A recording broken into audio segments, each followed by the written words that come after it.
I moved your inheritance into my name, starting fresh with someone younger who actually appreciates me." That was the first thing Greg said. No hello, no pause. Just those words laced with smugness and broadcast through my phone like an announcement of war. His voice was crackling through what sounded like a speakerphone with wind and waves and clinking glasses in the background. A beach resort, no doubt. Somewhere far from rainy Portland, Oregon, where I sat in our kitchen, alone listening to my 22-year marriage implode. Then came that laugh, that condescending, cruel little laugh that used to make me flinch, but now only made my grip on the wine glass tighten. I stared out at the rain streaking down the window, cool and steady, as if the sky itself was sighing with me. "You really should have paid more attention to your accounts, sweetheart." The last word twisted like a knife, but I didn't flinch, not this time. My voice when it came was calm, steady, stone. "You're right," I whispered. "You deserve it." And then I hung up. My name is Danielle Foster, and I'm 45 years old. I've been a senior accountant at Hollowgate Systems for over a decade. Methodical, predictable, quiet. People assume I'm soft because I don't raise my voice, but they forget that silence can be strategic.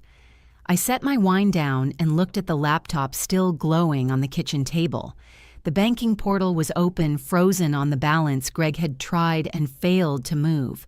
$600,000 plus the title to a secluded mountain cabin, all left to me by Uncle Theodore, the only family member who truly saw me. The only one who knew that being the quiet one doesn't mean you're weak. What Greg didn't know, what he never bothered to ask, was that Uncle Theo was a man who'd been burned. A man who lost everything once to someone he trusted and spent the next 30 years building wealth and safeguards. When he died 18 months ago, he left me not just money but a system, a plan, a legacy of protection from predators, including charming golf-obsessed husbands with expensive wardrobes and younger girlfriends named Amber. I'd followed his instructions to the letter. That same Greg who had blown through his own savings chasing motorcycle dreams and restaurant investments he didn't understand, now thought he could just reroute my inheritance like he was transferring airline miles. He had no idea how wrong he was. The phone rang again. Greg. I let it go to voicemail. Let him sit with his own audacity for a while. Outside, the drizzle thickened. The city was gray and quiet, just the way I liked it. For the first time in years, I let a small smile play across my lips. Not joy exactly, but something closer to satisfaction. He had no idea what he'd triggered. Growing up, I was always the responsible one. The girl with the spreadsheets while others danced at prom, the planner, the fixer. It's what drew me to Greg in the first place. His reckless ambition had a kind of magnetism I mistook for drive. I thought we'd build something together. A business, a family, a future. Instead, I built a safety net and Greg built lies. Through every failed venture, his short-lived construction firm, the cafe disaster, the crypto debacle, I picked up the pieces in silence. He mistook that silence for compliance. He never realized it was strategy. When Uncle Theo died, I mourned him with my entire being, not just because he was kind, but because he understood. He used to tell me, Danielle, protect what you build, even from the people who say they love you. I thought he was being paranoid. Turns out he was being brilliant. He left me not just a fortune, but a blueprint. I'd spent weeks meeting with his advisor, Patricia Wells, a sharp woman who didn't blink twice when I told her I wanted full asset protection. We structured the funds through Gravora Group Private Banking, a firm known for absolute discretion. Passwords were the beginning. There were biometric locks, fraud alerts, authorization protocols, and a clause that would revoke all spousal claims if fraud was detected. Greg's name wasn't on a single document. The money he'd tried to transfer, it wasn't even in the account he thought it was in. I'd left a small amount in our joint account for appearances. The rest was fortified behind a firewall of legal armor.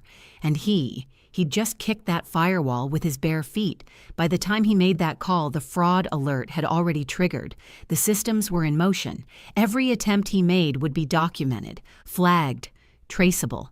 And I hadn't said a word until now.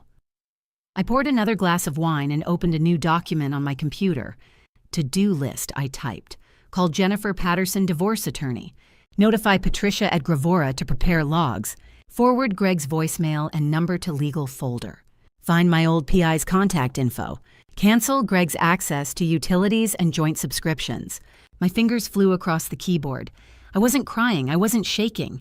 In fact, for the first time in years, I felt awake, alive, in control. Let him think he'd won. Let him sip his margarita next to his 28-year-old bartender-turned-girlfriend and laugh about how he'd outsmarted his boring accountant wife. Because the next time he checked his account balance, it wouldn't be 6 figures waiting for him. It would be a freeze notice, and maybe a federal investigation. Greg Foster had just made the biggest mistake of his life, and he didn't even know it yet. Before I could go forward, I had to rewind to the years when the cracks began forming beneath the surface, silent and invisible, like hairline fractures in a porcelain vase. Greg and I met at the University of Oregon. I was 22, fresh-faced, and obsessed with balance sheets and budget modeling. He was 24, a business major with a dazzling smile and a way of speaking that made you believe he'd already made his first million. I was drawn to his energy. He called me grounding.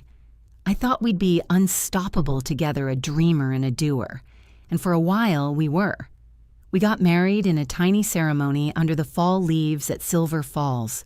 No debt, just vows and hope. We moved into a modest apartment in Beaverton, and I started my first real accounting job while Greg bounced from one business idea to another. The first was a custom furniture startup. 6 months later, we were left with unsold inventory, a pile of unpaid vendor bills, and a garage that smelled like varnish for a year. Then came the craft beer bar, then a wellness cafe, then crypto. Each time I cleaned up the mess, I filed the taxes. I negotiated with creditors. I pulled from savings to make sure the mortgage got paid. I made excuses at family dinners when he didn't show up or had a new partner in the works. I learned to absorb the disappointment without letting it leak out of me. I didn't complain, not because I was weak, but because I was calculating.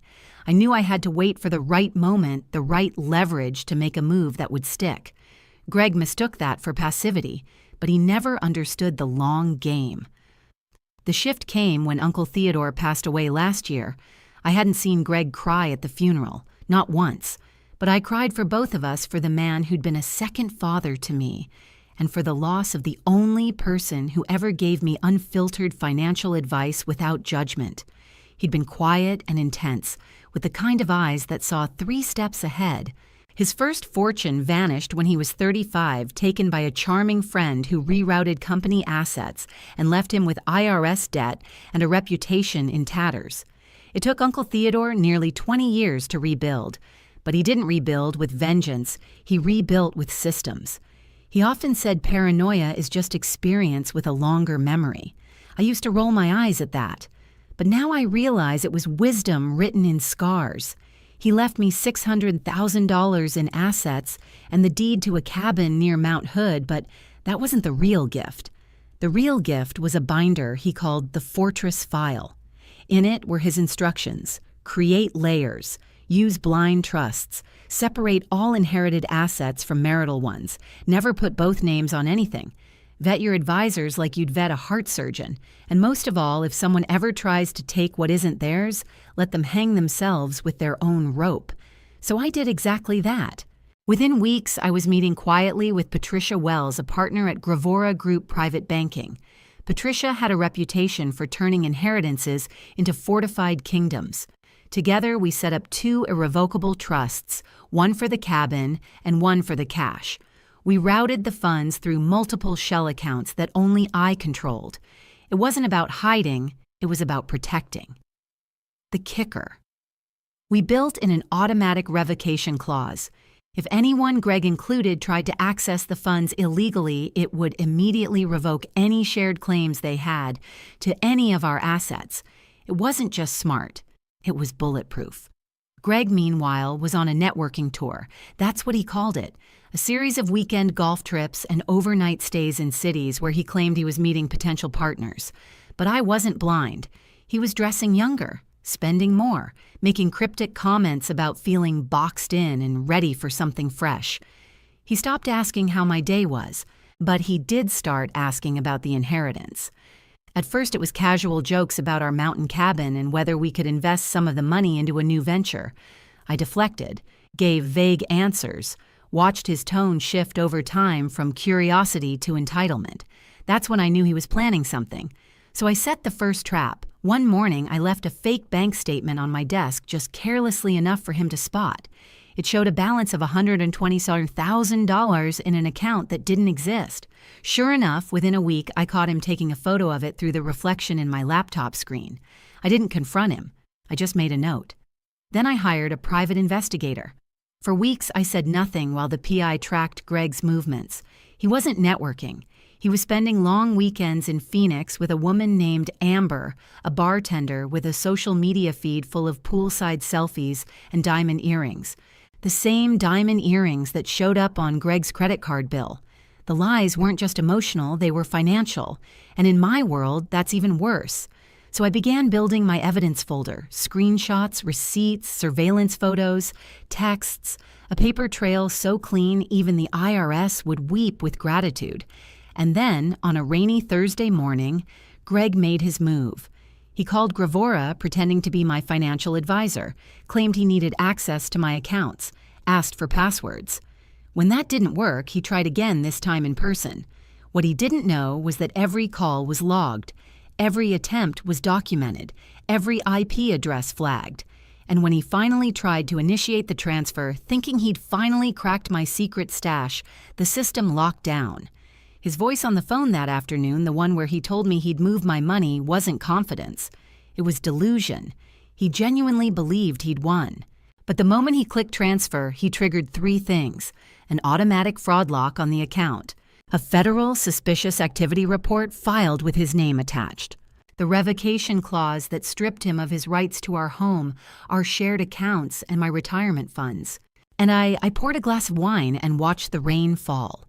The next morning, just as I was finishing my first cup of coffee, Greg called again. This time his tone was different. There was no smugness, no swagger, just fear raw and cracking through the phone line. "Danielle, what the hell is going on? I tried to transfer the money yesterday and now the bank's saying there's some kind of investigation. They froze everything." I took a long sip of my coffee. The morning drizzle outside continued its gentle rhythm against the kitchen window. I hadn't slept that well in months. "Good morning to you too, Greg," I said calmly. "How's your golf trip going?" "Cut the crap." "What did you do?" I smiled into my cup, the warmth of the Colombian roast grounding me in the moment. I didn't do anything. But apparently, you tried to commit bank fraud. That tends to trigger automatic security protocols. There was silence on the line long enough for me to wonder if he'd hung up. Then I heard him again breathing hard. "I'm your husband. I have rights to that money. Actually, you don't." I stood and walked to the window, watching the mist roll in over the hills beyond our backyard. Uncle Theodore's inheritance was placed in a protected trust, Greg, specifically designed to prevent unauthorized access. You tried to move funds without permission. That's fraud. You're lying. Married couples share assets automatically, not inherited assets placed in trust, especially not when the trust is written to protect the beneficiary from opportunists. That last word landed like a stone in a still pond.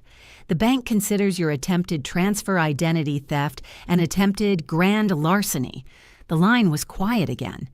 Then I heard her laughter, that same soft, syrupy giggle I'd heard in the background of Greg's call the day before. Amber. She had no idea she was cuddled up next to a man who had just tripped every wire in a financial fortress. A man who had no money, no access, and no plan. "Danielle, you need to fix this. Call the bank and tell them you authorize the transfer." I walked back to the table and sat down. Why would I do that? Because we're married. Because you love me. No, Greg.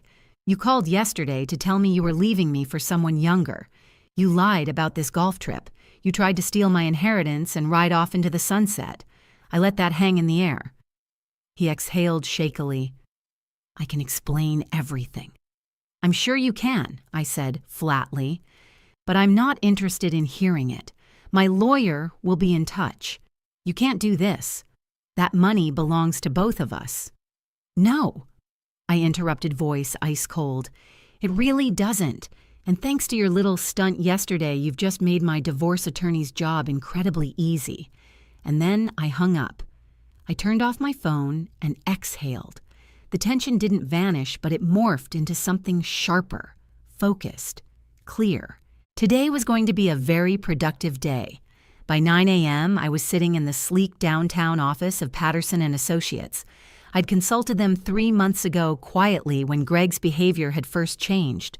My attorney, Jennifer Patterson, was a seasoned divorce specialist with a keen eye for financial misconduct. "Danielle, I have to say this is one of the cleaner cases I've seen in years," Jennifer said, flipping through the evidence folder I'd handed her. "Your husband essentially gift-wrapped his own downfall." I'd come prepared.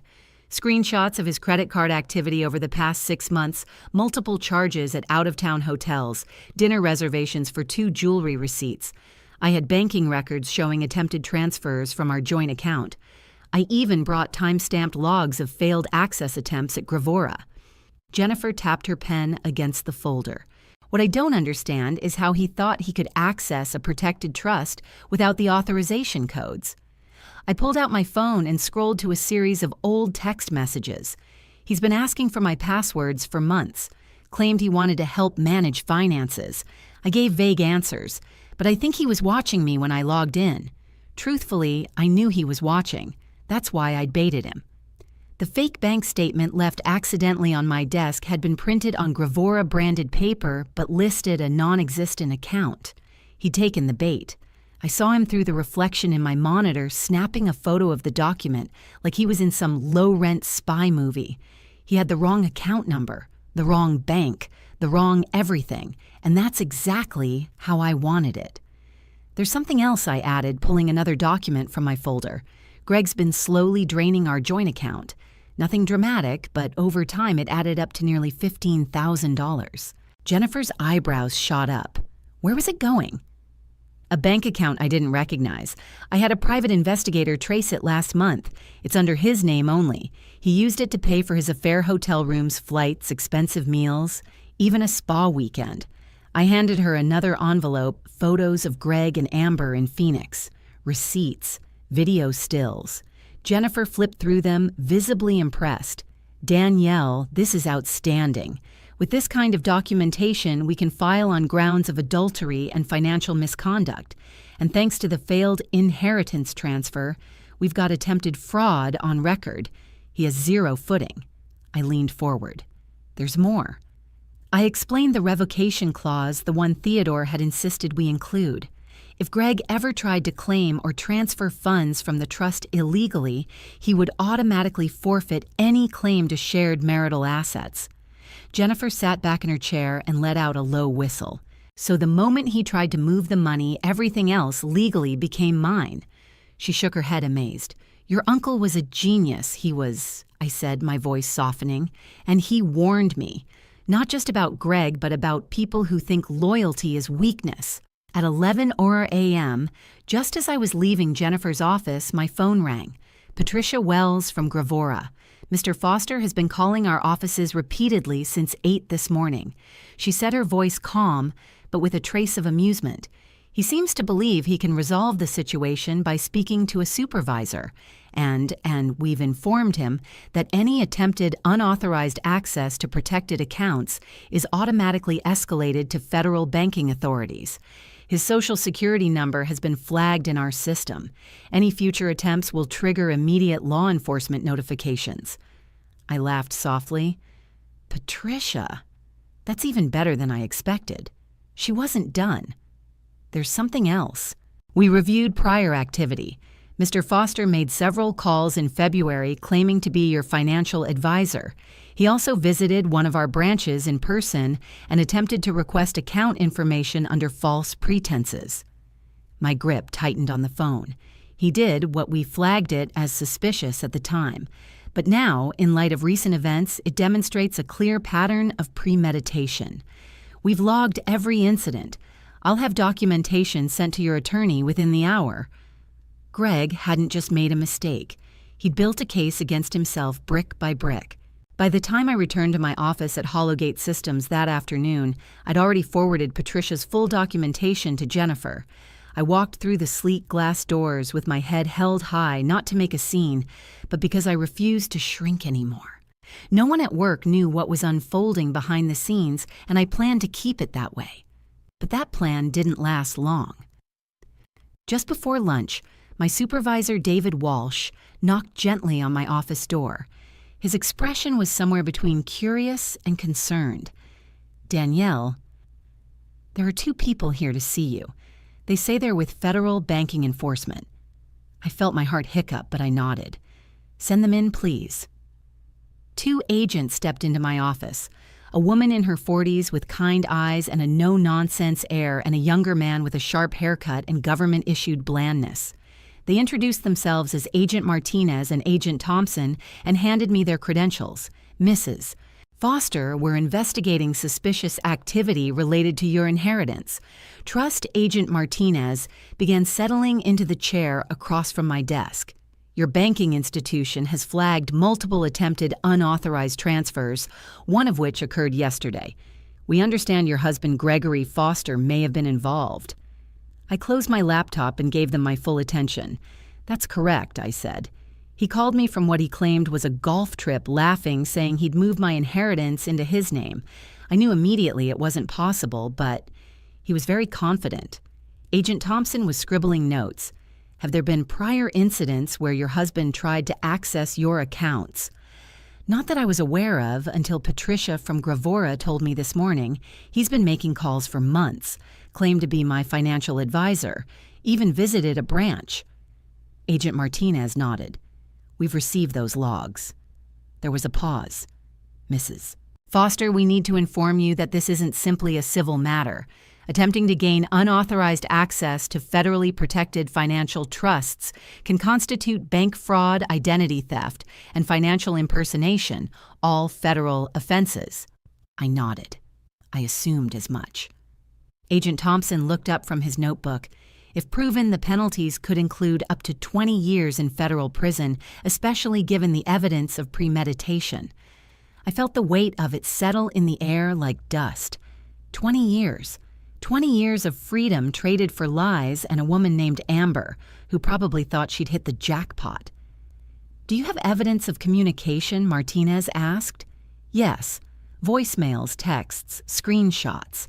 And a private investigator tracked Greg's movements for the past 6 weeks. He was in Phoenix last weekend, not at a golf resort." Martinez handed me a card. "We'll need you to come in and make a formal statement. Bring all materials. The bank is cooperating. And your documentation will help solidify the case." As they left, I stood at the window and stared out at the gray Portland skyline. My reflection stared back, calm, composed, and unrecognizable, from the woman who used to sit here, wondering why her husband had become a stranger. I was no longer waiting for things to get better. I was making them better, one cold, calculated step at a time. My phone buzzed again. "Greg." I stared at the screen before answering. I didn't speak, just let the silence stretch. "Danielle, please," he blurted. "There are agents asking questions. They called me this morning. This has gone too far, has it?" He inhaled sharply. "I made a mistake, okay. I got scared about the future, about money, about you leaving. But we can fix this. We always fix things right."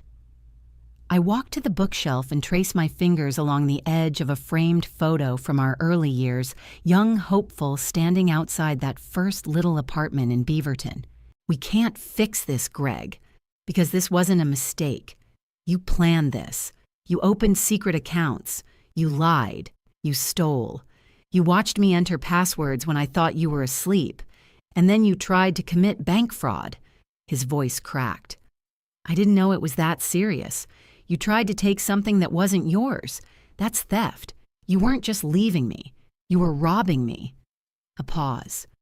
Then, like a last-ditch, Hail Mary. What do you want from me? What will it take to make this go away? I closed my eyes. Let the question sit there heavy and trembling. Nothing, I said. There's nothing you can do to make this go away. You did this to yourself. And then I ended the call. I went to lunch, ate a chicken Caesar wrap from the cafe downstairs while reviewing invoices. I pretended like it was just another Thursday, because that's how you win with men like Greg, not by yelling, not by crying, but by showing up, calm, clear, and unshakable. 3 days later, as I was seasoning vegetables at home for dinner, Agent Martinez called again. Mrs. Foster, I wanted to inform you that we've taken your husband into custody. I set down my wooden spoon. Where Phoenix? He was attempting to board a flight to Costa Rica with his companion when TSA flagged his passport. He was detained at the gate. My breath caught for half a second. He was running, yes, Martinez said. And given the circumstances, his attempt to flee may further support charges of consciousness of guilt. After hanging up, I stood at my kitchen window and sipped a glass of wine while the vegetables roasted. The world outside was misty and still, and for the first time in years, so was I. That night I called Jennifer. She laughed, practically giddy. That's it. This speeds up everything. A spouse in federal custody for financial crimes. He won't touch your assets. He won't even get visitation rights for the dog. We both laughed. It wasn't just relief, it was closure poured into every line of that conversation. The next morning, I received a new voicemail from Amber. This is Amber. I don't know what the hell you told the feds, but Greg is a good man. You're just bitter and jealous. He's never been happier than he is with me. I played it twice, then typed a reply. Tell Greg that when he's arraigned for bank fraud, he'll have plenty of time to reflect on how happy you make him. Seconds later, another reply. Wait. What arraignment? I didn't respond. Instead, I forwarded the voicemail to Jennifer with a note ongoing contact from affair partner, additional documentation of infidelity. Then I turned off my phone, packed my briefcase, and headed to the office. Greg had spent months trying to orchestrate a betrayal, but he'd never realized he was just playing a role in a play Uncle Theodore had written a long, long time ago. The day Greg was formally charged felt eerily mundane. I was at work reconciling invoices when my phone buzzed with an email from Jennifer Patterson. Subject update. Greg Foster criminal case body. Greg was arraigned this morning. Bail denied. Charges include attempted bank fraud, identity theft, and misrepresentation of fiduciary access. Attached copy of formal complaint and hearing schedule. I didn't cry, I didn't cheer. I simply saved the documents to my legal folder, took a sip of lukewarm coffee, and kept typing. A few hours later, the news broke publicly. Local press reported the arrest of a Portland man detained in Phoenix for attempting to flee the country while under federal investigation. No names were listed initially, but those who knew us. My sister Catherine, a few old friends from college, put two and two together. By evening, my voicemail was full. The first message was from Amber, angry, sputtering, incoherent. This is all your fault. You're destroying a good man because you're bitter because he found someone who actually loves him. The second message was shorter. You win. Is that what you wanted? And the third caught me off guard. Please. He's scared. They took his passport. They're saying prison. I didn't sign up for this. Amber's tone had shifted from smug to shaken, and for a second I felt something unexpected pity. But then I remembered the sound of her laughter in the background of that first call, the glee in her voice when she thought she'd won. She hadn't. Greg hadn't either. They'd gambled on a lie and lost to something they never understood: preparation. The next morning, I was making coffee when the doorbell rang. A courier stood outside holding a thick envelope from Gravora Group Private Banking. Inside were new account credentials, security logs, and a handwritten note from Patricia Wells. All security protocols have been reset. Your inheritance remains fully protected and has continued accruing interest during this period. Your uncle would be proud. I stared at the words for a long moment. Uncle Theodore hadn't just left me wealth. He'd left me a shield, a map, a playbook for navigating betrayal with grace and power. 6 weeks later, I stood in Multnomah County Court facing a monitor where Greg appeared via video feed in a tan detention-issued jumpsuit. His hair was unkempt, his voice was hollow. He didn't speak during the hearing, not even once. Jennifer laid out everything with ruthless clarity: the fraudulent access attempts, the stolen joint funds, the infidelity, the premeditated impersonation of a fiduciary. Your Honor, she said, her voice sharp as a scalpel, the defendant not only betrayed the trust of a 22-year marriage, he attempted to weaponize that trust for financial gain. He forfeited his right to any marital assets the moment he engaged in criminal conduct. The Judge Hanen, Marlene Morrison, a stern woman in her 60s, nodded solemnly as she reviewed the evidence. "I have reviewed the revocation clause in the trust documentation," she said, tapping her gavel lightly. "As of the date of attempted fraud, Mr. Foster legally forfeited all claim to marital property. This divorce is granted with prejudice. All financial arrangements are final and non-negotiable." And just like that, it was done. I walked out of the courthouse with the finalized decree in one hand and my purse in the other. My phone buzzed in my pocket. Catherine saw the news about Greg's sentencing. 28 months in federal prison. "You okay?" I smiled. Never been better. That afternoon, I met with Patricia again. We sat across from each other in the private client wing of Gravora Group, sipping peppermint tea and reviewing portfolio updates. The trust had grown by another 4% during the legal storm. The cabin had appreciated in value thanks to a new hiking trail expansion nearby. And combined with my share of our former joint savings and untouched retirement account, I was now in a position I'd never imagined, free liquid and fully self-determined. But that wasn't what moved me most. What moved me was the envelope Patricia slid across the table, cream-colored with a familiar signature on the seal. "I almost forgot," she said. "Your uncle left this with me. He said to deliver it once all legal matters were resolved." My hands trembled slightly as I broke the wax. Inside was a letter. Short, precise, pure, Theodore, Danielle. If you're reading this, it means someone tried to take what wasn't theirs. I hope my preparations helped. But more than that, I hope you remember what matters most. Peace of mind. Build something beautiful with what remains. T. I blinked hard, folded the letter, and tucked it into my purse. Build something beautiful. He didn't mean just a business. He meant a life. In the weeks that followed, I took a break from work. Not to escape, but to build. I'd seen too many women over the years stuck in situations like mine, financially dependent on men who didn't respect them, too afraid to plan for independence.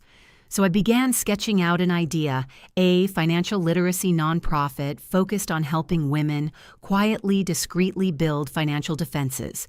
Inheritance protection, divorce preparation, legal awareness, the Fortress Fund. It started as a quiet blog with a downloadable checklist. Then women started emailing, then sharing, then asking for workshops. Uncle Theodore's legacy was evolving, becoming something bigger than both of us. And me, I didn't retire. I didn't run off to the mountains. I stayed in Portland, kept working part-time, kept showing up with my head held high. And every time someone asked how I was doing, I'd smile and say, better than ever. Because it wasn't just about what Greg took. It was about what he couldn't take. It's strange, really, how quickly the silence can become your sanctuary when the chaos ends.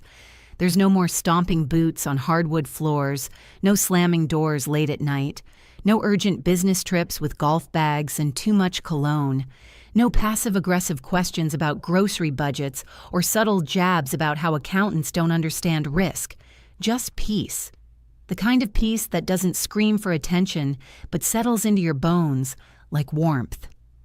I sat on the back deck of my home one cool Saturday morning, cradling a mug of coffee, watching as the sun threaded itself through the Portland clouds. It had been almost 2 months since the court finalized my divorce, 38 days since Greg was sentenced to 28 months in federal prison. and just 5 since the Fortress Fund launched its official nonprofit status. In that time, something inside me had shifted, not broken, not hardened, but sharpened. I used to think being the quiet one meant I had to accept less. That discretion was the same as submission. That being the rock meant you let the waves crash into you without complaint. But Uncle Theodore was right. The real wealth isn't in your account balance. It's in knowing that you're untouchable, not because no one tries, but because they fail. I glanced at the cabin deed that now sat framed in my study. Mount Hood, untouched and waiting. My little retreat. A few weeks earlier, Patricia Wells had called with more good news. The trust had surpassed its 5-year growth benchmark.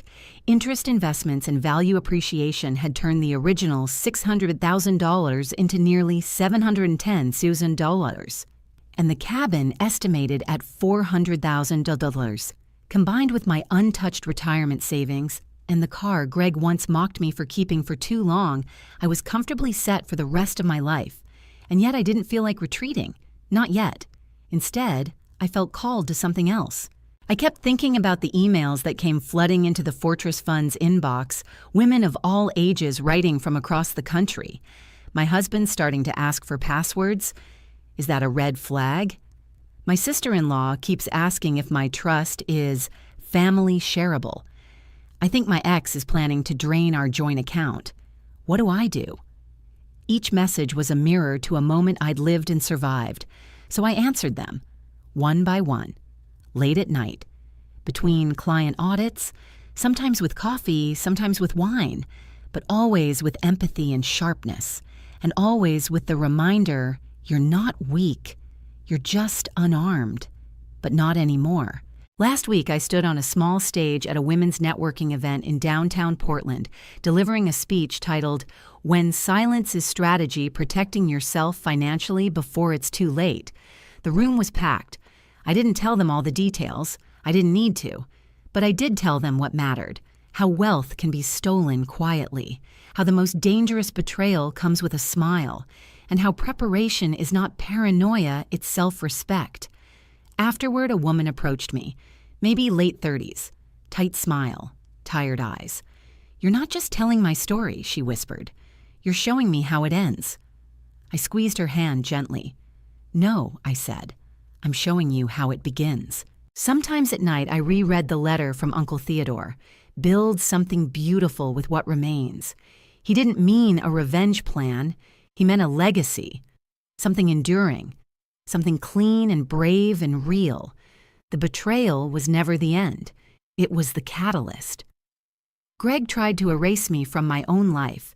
He thought his charm and timing could outwit my planning, that he could fly to paradise with a girl who didn't even know his middle name and ride off with money he didn't earn. He was wrong. Because while he was planning his escape, I was building a firewall of legal precision and quiet resolve. While he lied, I documented. While he drifted away, I watched and waited. And when he made his move, I didn't yell. I didn't panic. I simply stepped forward into the fortress I'd built, one line of code, one clause, one cautionary conversation at a time. And now I get to choose everything. Where I live, who I help, how I spend my mornings, whether I ever let another person back into the most sacred parts of my life. That's real freedom. That's peace of mind. That's the true inheritance. Final reflection. So if you've ever been underestimated by someone who swore they loved you, if you've ever been made to feel less than because you were careful, cautious, or calm, if you've ever been left picking up pieces, someone else shattered, let me tell you something. The quiet ones. We don't break. We build. And when the time is right, we rise. On our own terms. Have you ever been betrayed by someone you trusted completely and turned that pain into power? Share your story in the comments. And if you found strength in this journey, hit that like, subscribe, and join us as we share more true stories of betrayal turned into rebirth. You're not alone. You're just getting started.